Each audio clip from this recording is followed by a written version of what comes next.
iModerate, and today we're so excited to talk to you about Distracting Dad and how emotion drives impulse in the aisle. Just a little bit about iModerate. We are a consumer insights firm. We help our clients become fluent in their audiences through offering a deeper understanding of consumers' motivations, needs, and language. Today we're going to share an approach we're especially excited about. What we've got here is a way to show you how we dove into how dads think and feel about impulse purchases. I'll speak for about 30 minutes today. First, I want to talk a little bit about secondary data, things we already know about dads, things already out there in the marketplace. And then I'll get into our specific approach, how to get deeper into how dads feel when they impulse buy. So what do we already know about dads? We know dads are increasingly taking on the role of the primary or at least the shared shopper in the household. There's a really interesting why in our study called Who's Your Daddy? And it tells us that 45% of all dads and as many as 80% of millennial dads, this is a self-reported statistic, are sharing in or taking on a lot more of the primary shopping responsibilities in their household. We also know that millennial dads in particular are the most hands-on segment of fathers we've seen for a very long time. Millennial dads definitely lead the way in terms of shared parenting tasks. And we know not only do they share grocery shopping and other shopping responsibilities, they often share a lot of parenting duties. Millennial dads can be responsible for planning play dates and other activities with their kids. Again, a much higher percentage compared to fathers in other generations. We also know, based on other research out there, that dad is brand loyal. Statistics tell us that 48% of dads consider themselves to be loyal to brand name products. We know dads are willing to try new things. About 40% like to try new products and look to brands to be innovators. Dads are certainly driven by convenience. 49% agree that the convenience of one-stop shopping is certainly more appealing than the lowest price. And on that note, dad is a lot less fazed by price. More than 60% say they'll shop at a more expensive retailer if they know it will shorten the shopping experience for them. And finally, we know dads are information seekers. 60% of dads, compared to 44% of moms, say that they use at least 4 information sources to help them make purchase decisions. Something else that is really interesting, once they become parents, we see that men and women change their spending habits in different ways. Women become more likely to spend less, so mom is seeking more of a deal on a more regular basis, while men actually become a bit more inclined to spend more. While we see moms starting to count pennies, we know that dads are opening their wallets. And all of this tells us that dad is certainly primed for impulsive purchases. We know he's shopping more, we know he's adventurous and willing to try new brands and products, and we know he's a little bit less concerned about saving now that he's in the thick of fatherhood. So this is all interesting information. Great to know. We see a lot of buzz about dads out there in the marketplace, but knowing all of this is not enough to take action. And here at iModerate, we wanted to go further. We wanted to know what circumstances lead dad to make unplanned purchases. How does he feel afterwards? And in particular, what can brands and retailers like us do to motivate dad to make more of these types of purchases? So here's how we dug deeper. We have a text analytics solution we call Emerge Analytics. It allows you to speak to a large number of relevant consumers, and the insight you get is really just incredible. For this work, we reached out to an audience of 2,500 folks, 2,500 dads in particular, and we asked dads a couple of open-ended questions to get an idea of the types of unplanned purchases they buy and why. We put a lot of time and attention into how we ask the open-ended questions using a cognitive theory we call thought paths. This helps make sure we get rich, meaningful answers to questions the first time.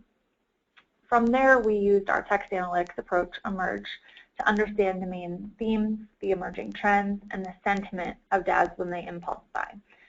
It's really pretty amazing to get all of this out of just a couple of open ends. When we talk about thought path and the way we ask the question, it is really important to note here, and we'll get into this a bit more later, how important it is to ask the question right the first time. But it's important to note here, as we dug deeper, as we took our scalable qualitative data, overlaid with human analysis, we really were able to get to that context and story behind exactly what's happened. Emerge is a tool that's really useful in a couple of ways. First, it's a great tool to use to reach out, and that's what we did in this case. You can quickly reach out to thousands of people in your target audience to collect data on strategic or quick turn questions, things you want to know answers to right away. It's also feasible to use your own data for Emerge. I think a lot of us have answers to open-ended questions that may just be languishing in a file or a filing cabinet somewhere. So it is possible to take data you already have and understand it through our text analytics solution, Emerge. So back to dads. Why dads impulse buy, or why they think they do, ended up being pretty easily bucketed into 6 main categories. Some highly functional, some much more emotional. The first that came up for dads was craving. Dads talk to us about having a craving for something salty or sweet and then giving into it to satisfy their desire.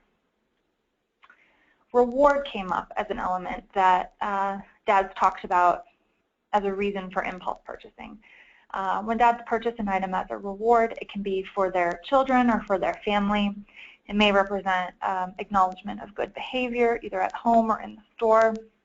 Maybe an achievement like good grades, or an activity milestone like a piano recital or an occasion, just to avoid a big in-store meltdown. In this context, Dad talked about rewarding others when he brought up reward. Next, Dad talked to us about convenience. We know that that's something that certainly drives Dad in the store. And here, we heard Dads talk about recognizing an upcoming or even a current need and taking advantage of that right then and there in the store. Maybe it's to save him a trip.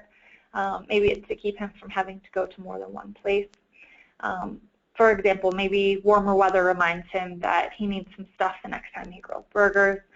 Maybe he realizes the dog is working his way through his bone and anticipating needing a new one sooner than later. Regardless, buying whatever is at the moment in his mind is a lot more convenient. It means foregoing an additional trip to the store down the road. Dads also talked to us about impulse buying because of wanting to treat people, wanting to treat themselves, wanting to treat their families. Treats are usually for no reason. They sort of just something that pops into their head. Maybe they want to commemorate a special day. Maybe they've got a little bit of extra money to put to good use. Maybe it's just a simple indulgence for their loved ones. Dads did also bring up brands as a reason to purchase something unplanned. We know dads are quite brand loyal, and in this case, either because of previous experience or a positive experience with the brand, dads were oftentimes likely to happen upon a product, and because they recognize the brand, think, this is something worth trying out. And in that context, the brand did drive some of Dad's impulse purchases. And finally, price certainly did come up as a part of the conversation. A lot of times, Dad's not concerned about the lowest price, but he is seeking value. He is seeking that satisfaction that comes from knowing a price may be too good to pass up. A deal may be too good to just walk right by. So price kind of came up as a piece of the whole. It certainly relates to all of the other elements that come up when Dad talks to us about impulse purchases. When Dad goes into a big box store, he's usually there to purchase staples, things like milk, bread, diapers, cereal, and batteries, things like that. Interestingly, when impulse gets the best of him and his kids are not with him, Dad tells us he may indulge in things like ice cream, chips, beef jerky came up a lot, beer came up, or he even talks about maybe just picking up a tool that he suddenly realizes he needs. If Dad's really feeling generous with himself, he may even wander into a bigger electronics section and take a look at a gaming system or a TV. Interestingly enough, when Dad shops with his kids, his unplanned purchases look much different. He talks to us less about beer, and we hear fewer mentions of tools, while things like toys, DVDs, clothes, and video games occupy more space in his cart. So we know why Dad's buying, and we know what he's buying, but there's certainly another layer to what he told us in the data that we gathered. Thinking about emotional reasons to buy, like reward and treat coming through so strongly and driving his impulse buys, we dove deeper to figure out what impact these purchases have on how Dad ultimately feels when he deviates from his planned purchases. And the emotion we captured here is what we really feel strongly is the portion that retailers and brands can really put to good use. So we asked dads to give us as much detail as possible around how a recent spontaneous purchase for the kids made them feel. We built the question specifically to dig into their sense of self and experience to get us the greatest possible outcome. As I mentioned earlier, our cognitive theory thought path is quite important here. I think traditionally as researchers, we tend to labor over our quantitative questions. We know that for a quant question, a slight wording tweak can give us a much different output. But on the flip side, qualitatively, I think we almost always know in the back of our minds we have a second chance because of the follow-up nature. If a question is worded strangely or if we're not quite getting to the heart of the matter, there is typically an option qualitatively to follow up and clarify. But with Emerge, the beauty of the scale, the large number of people we speak to in a pretty short amount of time, the question really does matter the first time. This is where thought path, our cognitive framework, comes in and becomes so important. We use elements of cognitive psychology, perception, experience, and identity, and this is all informed by our learnings from over 200,000 consumer conversations over the past 10 years. A lot of times people don't think about how important it is to ask a question, and we like to say that because we know how people naturally think, we have a way to ask smarter, more engaging questions, and as a result get much deeper, more emotional answers. Another interesting point and we run a number of side-by-side tests, when we ask a question formulated with thought path, we've seen that it actually reduces respondent confusion, things like I don't know, I'm not sure, by as much as half. So it really has helped us understand how important it is to get that question right from the very beginning. So what did we learn about how dads actually feel about their impulse purchases? It turns out making impulse buys for their kids leave dads feeling both amazing and appreciated. Kids make dad feel amazing because when they see the look on their kids' faces, their smiles, their laughter, their joy, dads feel amazingly happy, good, awesome, and incredible. The strength of these feelings are especially striking, just knowing that a lot of times what dad purchased was an inexpensive item. There can be a small moment of nostalgia, maybe it's a toy he had as a kid, anything that creates kind of a little bit of a shared memory, even if it's small, even if it's inexpensive. We saw a lot of emotion come through. Dads also talk to us about feeling appreciated, knowing that their children express direct or indirect signs of gratitude in return for receiving an unexpected gift. No matter the price, no matter the occasion, makes dad feel appreciated.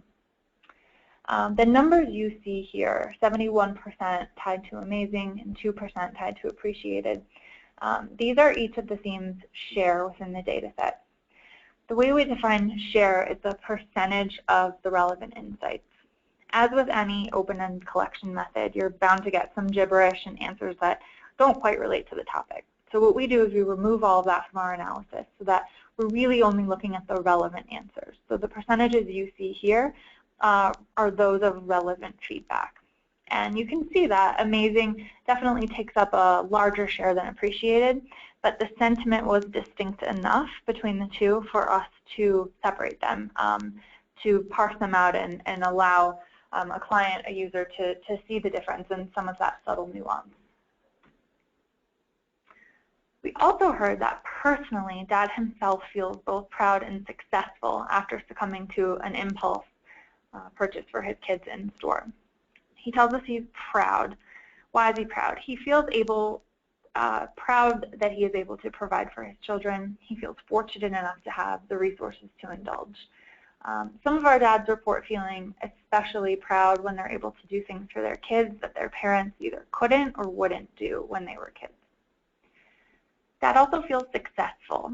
He talks about appreciating being able to reward his kids for whatever reason he may have. A lot of times it's a form of good behavior. When Dad's kid's good behavior leaves him feeling delighted and accomplished, he feels like he's a parent doing something right. And I think here successful is a great example of the power of our analysis. A lot of times you may expect success tied to dads to have more of a career or a socioeconomic implication. And the fact that here it's tied to success as a parent and feeling like he's doing a good job as a dad is a nuance you wouldn't get from standard hand coding or a quick glance over verbatims as you build a report. So this gets us to some interesting intrinsic and extrinsic motivators about why Dad impulse purchases and how he feels. Dad is motivated both by the reaction of his children. They make him feel amazing and appreciated, as well as the way the purchases make him feel. He feels proud and that he can provide and be successful as a parent, like his kids are good kids. It just really proves to us that impulse buys for children are quite complex emotionally, definitely more so than just fulfilling a craving with a bag of chips.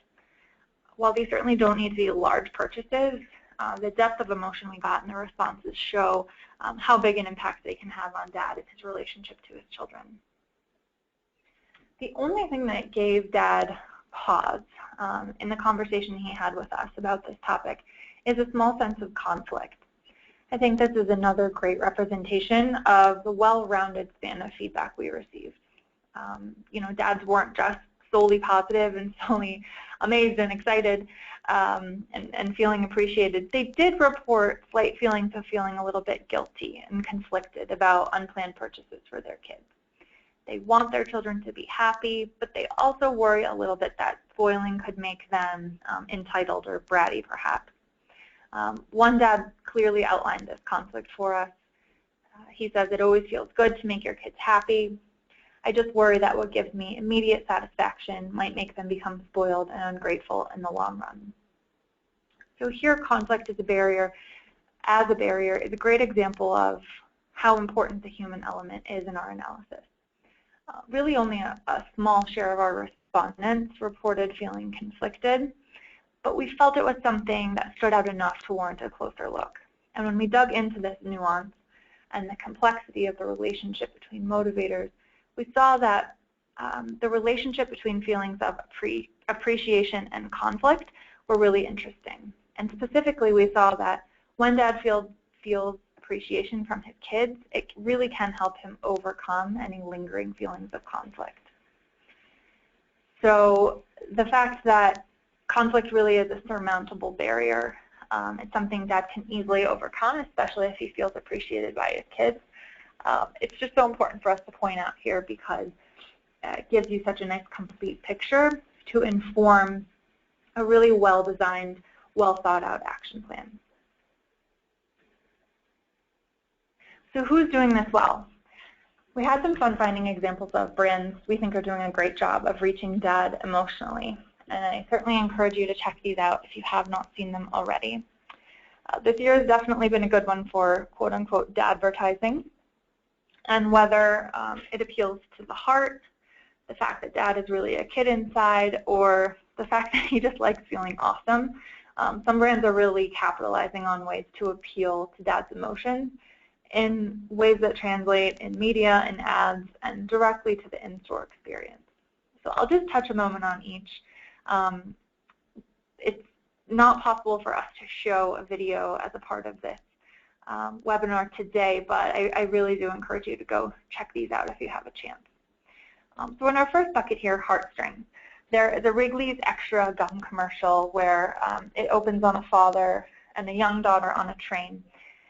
And on the train, he makes her a little paper crane out of a foil gum wrapper. And the arc of the commercial sort of moves forward, and it's little moments in the daughter's life as she's growing up. The dad gives her a crane when she's happy. He makes them for her when she's sad. There are all these sort of nice little moments. And it closes on the dad packing his daughter up for college. He's packing the trunk of a car, and it's getting quite full, and a box flies out and pops open, and inside are just tons and tons of these little foil paper cranes that he's made her over the years. So right there in that moment, he realizes that they've meant something to her, they've meant something to him, they share a hug. It's very emotional. For Kid Inside, there's a great Kellogg's Frosted Flake ad where a dad and his son are outside playing baseball. They head inside, and the dad says, hey, let's have a bowl of Frosted Flakes. These were my favorite when I was a kid. So it's just sort of a nice little shared moment where dad's able to indulge himself in something he's always liked, and he's able to create a new memory with his son. And finally, Awesome Sauce. This is one of our favorites. It's actually started out as a Canadian ad for peanut butter Cheerios. There's hashtag #HowToDad, and it's really an interesting look. It follows the dad all through his morning and really shows kind of the new front and center, more shared, more direct, more involved role that dads, millennial dads in particular, are having these days.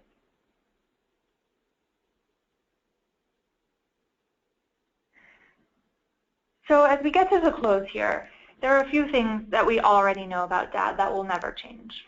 For example, the Snickers Hungry, Grab a Snickers campaign is a genius complement to when dad is by himself and has a craving in the aisle. He wants to fulfill it. He does. It's brilliant. But here, and what we've discovered here, we know there are a lot of emotional factors that tie to his identity as a dad, where brands and retailers can really connect and build a relationship with him and remove barriers to help encourage more impulse purchases in the aisle. First, it's really important to help dad imagine his kid's reaction. He wants to feel appreciated. If there's a way for you to cut down on his trips, definitely do it. Grouping products together can really tap into that convenience motivator, and kind of having him get everything at once can be a real positive. Also help quell fears about spoiling. Remind dad that he's a success and that his kids are good kids and that he's creating moments with them. You certainly need to think about how to butter dad up so that in the moment he'll purchase. If he's picturing doing something fun and smiling, regardless of whether it's a toy or a necessity, the emotional piece will transcend. For example, if he's heading into the store for sunscreen but thinking about a fun day at the pool, it'll be a lot easier to get other related items into his cart. So certainly don't forget that convenience can be meaningful. Work to draw out dad's cravings. Moments matter. It's really important to help dad pass down traditions to help him feel appreciated. And finally, emotion transcends. Help dad imagine his kid's reaction. Help him feel like he's being a successful parent. His kids are good kids, he's rewarding them, and everybody leaves all the happier. So how do you use these tools to help you answer questions, to make smart, confident decisions? Imagine you need to gain context behind a metric, understand how to positively impact that number, or to understand why it might be rising or falling. Imagine you need to reach a large audience in a short amount of time. Perhaps you need to better understand consumers' language. Maybe you need to get more insight into the complexity, clarity, and intensity of emotion tied to the conversation people are having about your product or brand. And perhaps you need to build on existing knowledge. Maybe you already know some things, but you need to add depth and build upon it. Emerge Analytics is really primed to add value in any of these circumstances. It's really designed to make your qualitative work count. It lets the story emerge so that you can move forward with confidence. We feel really strongly that the benefits of our combined human and text analytics approach are many. First, human coding alone is fraught with inconsistencies. We see fatigue, we see bias, certainly not a perfect system. On the flip side, text analytics can do a great job accurately classifying a lot of responses rapidly and accurately, but we know and we've found on our side a human analyst really is needed to understand the relationships, the nuance, really getting the whole picture and the whole story to help you, again, move forward with confidence towards your objectives and goals.